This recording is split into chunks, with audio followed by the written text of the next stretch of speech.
পশ্চিম নলবাৰীৰ দ্বাৰাপৰি শ্ৰী শ্ৰী গোপাল থানত ৰাজহুৱা অস্ত্ৰ প্ৰহৰ আৰু নাম কীৰ্তন পালন। পশ্চিম নলবাৰীৰ দ্বাৰাপৰিত অৱস্থিত শ্ৰী শ্ৰী গোপাল থানত জোৱাৰডি খাটা নম্বৰ ভাগ খলিহা অঞ্চলটোৰ ধৰ্মপ্ৰাণ লোকসকলে অন্য বছৰৰ দৰে এইবাৰো ৰাজহুৱা অস্ত্ৰ প্ৰহৰ আৰু নাম কীৰ্তন আয়োজন কৰিছে। বৃহত্তৰ অঞ্চলটোৰ লোকসকলে ধৰ্মীয় পুথি লৈ শোভাযাত্ৰা কৰে।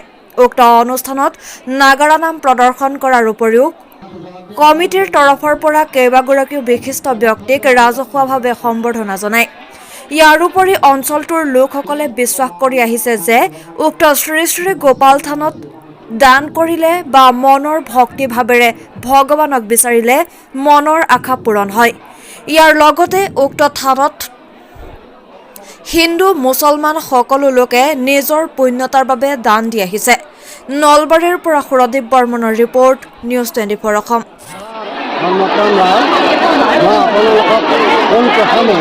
অভিনন্দন আৰু কৃতজ্ঞতা জ্ঞাপন কৰিছোঁ আৰু এই আধ্যাত্মিক ক্ষেত্ৰখনৰ বহুল উন্নতিৰ কাৰণে আপোনালোকে যি দান বৰঙণি আগবঢ়ালে এই দান বৰঙণিৰ শলাগ লৈছোঁ, কৃতজ্ঞতা জ্ঞাপন কৰিছোঁ আৰু প্ৰতিগৰাকী ভক্তই মাহ প্ৰসাদ ভোগ নোখোৱাকৈতো নাযাবই আৰু এই মঞ্চত আমি বহিবলৈ সুযোগ দিব নোৱাৰা ভকতসকলকো আমি অনুৰোধ জনাইছোঁ যে তেওঁলোকে যেন কিঞ্চিত মানে আমাৰ এই অনুষ্ঠানৰ বিষয়ে বেয়া মনোভাৱ নলয়, কাৰণ আমি সকলো সুবিধা দিব পৰা নাই। আমাৰ এই বিশেষ অসুবিধাৰ বাবে আপোনালোকৰ ওচৰত ক্ষমা চাই আৰু অহাবাৰৰ কাৰণে আমি আপোনালোকক আমন্ত্ৰণ জনাই আপোনালোকৰ সম্পূৰ্ণ অন্তৰৰ পৰা আমাৰ অন্তৰৰ পৰা আপোনালোকৰ উন্নতি কামনা কৰি ভগৱানৰ ওচৰত প্ৰাৰ্থনা জনাইছোঁ।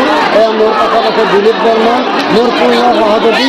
এই দিলীপ বৰ্মনে সম্পূৰ্ণ সহযোগ কৰি বা অৰুণা বৰ্মন আমাৰ কমিটিখন জয়ন্ত বৰ্মন, দিলীপ বৰ্মন, অনিল কাকতি আটাইবিলাকৰ সহযোগত আমি যিখিনি কাম কৰিছোঁ এইখিনি মোৰ আচলতে ক্ষমতাৰ বাহিৰত মই চাকৰি কৰি এই চাকৰি কৰাৰ যিটো দায়িত্ব আপোনালোকে জানে সেয়েহে আপোনালোকৰ পুনৰবাৰ মই সেয়া জনাই আমাৰ এই ভূলকুটিৰ থানখনৰ বিশেষত্ব কি? এই থানখনৰ বিশেষত্ব বুলিলে ইয়াত আমাৰ কি আধ্যাত্মিক ভক্তিৰে আমি তাৰমানে ভোগ গ্ৰহণ কৰি দুখীয়া মানুহৰ পৰা ভোগ আদি গ্ৰহণ কৰি তেওঁলোকে স্বইচ্ছা ইয়াত দান কৰে আৰু আটাইবোৰ দান কৰে।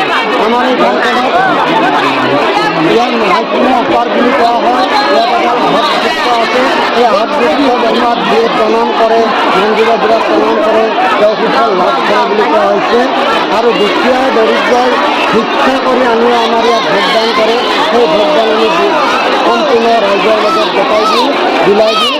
ইয়াত কোনো লাভালাভৰ প্ৰশ্ন নাথাকে, কেৱল থাকে আধ্যাত্মিক ক্ষেত্ৰখনৰ বহুল যিটো আমাৰ সমপ্ৰথা হিন্দু মুছলমানৰ ধৰ্মীয় বাণীৰে আমাৰ উদ্বুদ্ধ আৰু এই বাণীৰে হিন্দু মুছলমানসকলে মিলি আমাৰ ইয়াত ভোটদান কৰে আৰু আমাৰ আটাইকে আমি আপ্যায়ন কৰাৰ চেষ্টা কৰোঁ।